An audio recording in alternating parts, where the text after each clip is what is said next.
Ah, cheers, I do, Buckaroos. It's a cocktail night with Whiskey Whisperer. So it's kind of a version of, let's just say, a dry Manhattan. Gotten to where I love a Manhattan. It was my favorite cocktail, but the last few times I've had one, the sweet vermouth chose to be a little too much. So I've kind of switched over to dry vermouth. Other than that, it's about the same. I've got, of course, I'm using bourbon here, as you can see, instead of rye. But I am using a bourbon that does use rye, a Jim Beam Distiller's Cut. Here, let me take it off its perch here for a second. Jim Beam Distiller's Cut, 100 proof, limited edition, a blend of 5 to 6-year-old whiskeys. It is freaking brilliant, especially for the just about $20 price tag. Get it where you can kind of see it. I thought I had that just a little higher now, but anyway, you can see what it is. I was trying to get the Distiller's Cut in the game there, but it just wasn't going to happen for me, man.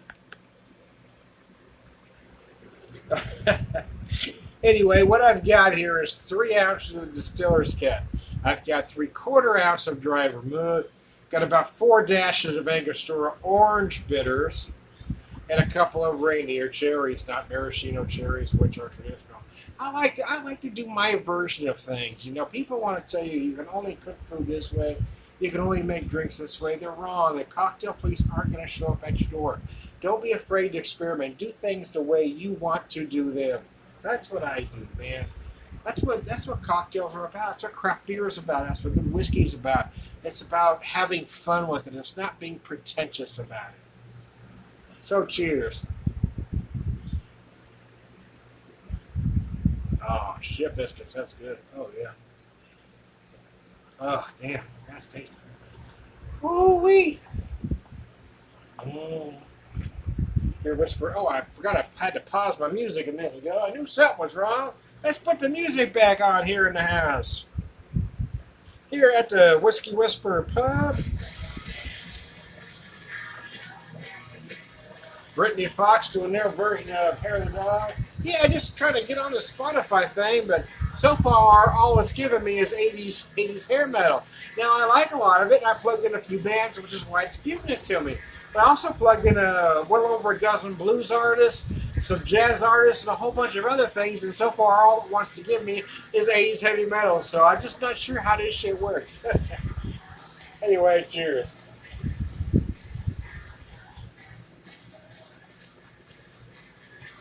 Tell you what, bear with me while I get up for a second and try something here.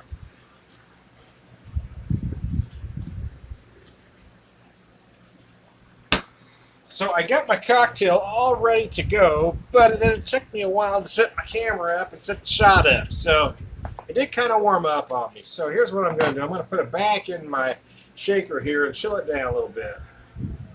Again, leave the cherries in the glass, but it's a shaker that I've had for a while, but it had been in storage for a little over a year. Just trying to get shit unboxed and used, man. Put that a nice chill on there again. And here we go. This drink is traditionally served straight up. Most will serve into a martini-like glass. I give this a glass I just unboxed a couple nights ago, so I really wanted to use it. Oh. Some people will serve this on the rocks. I don't care. Again, cocktail police. Drink them any way you want them. You want them on the rocks, drink them on the rocks. You like them straight up, drink them straight up. You want to make Manhattan shots? I don't give a rat's ass. You be you. You do you, man. How about that? I hate when people tell you how you have to do things. Oh, you can't make it like that. No, I can make any damn thing I want. until the orange comb over makes this a full-on fascist regime, I'm going to do what I damn well please. Until they hold me out and put some kind of troublemaker insignia on me. I'm going to drink the way I drink. I'm going to say what I want to say. Anyways, cheers.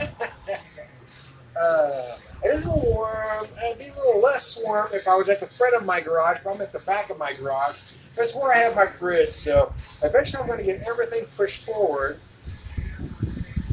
But I think I am going to put the bar towards the back and eventually move other things. I mean, as I'm able to put some money into this, I'd like to get a dartboard,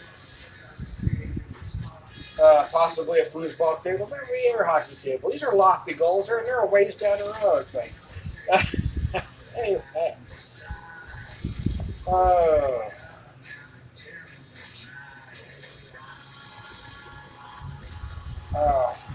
Perfect. It's nice. So the Jim Beam Distiller's Cup works because, well, personally, I like bourbon for a Manhattan. Traditionally, it is made with rye, but you don't have to make it with just rye. You don't have to be a pretentious ass and say, "Oh no, you have to do it this way." But this particular bourbon is traditionally bourbon uses corn and, well, it has to use corn to be bourbon, but rye is the secondary grain. But some wheated bourbons have become popular now. But anyway, Jim Beam here, this product does use rye as a secondary grain. So I do have that bit of rye spice. That's why this particular bourbon works for a cocktail like this. Using the dry vermouth, it's not as sweet as a traditional Manhattan. Also, a traditional Manhattan, really, in my opinion, is a drink best suited for fall. Here, by substituting the dry vermouth, it does sort of make it more of a summer drink. So there you go. Yeah. Cheese biscuits. I am Tom the Whiskey Whisperer, a whiskey evangelist, beloved whiskey drinker, per very wisdom. All right, good guy. Have a good one. Cheers.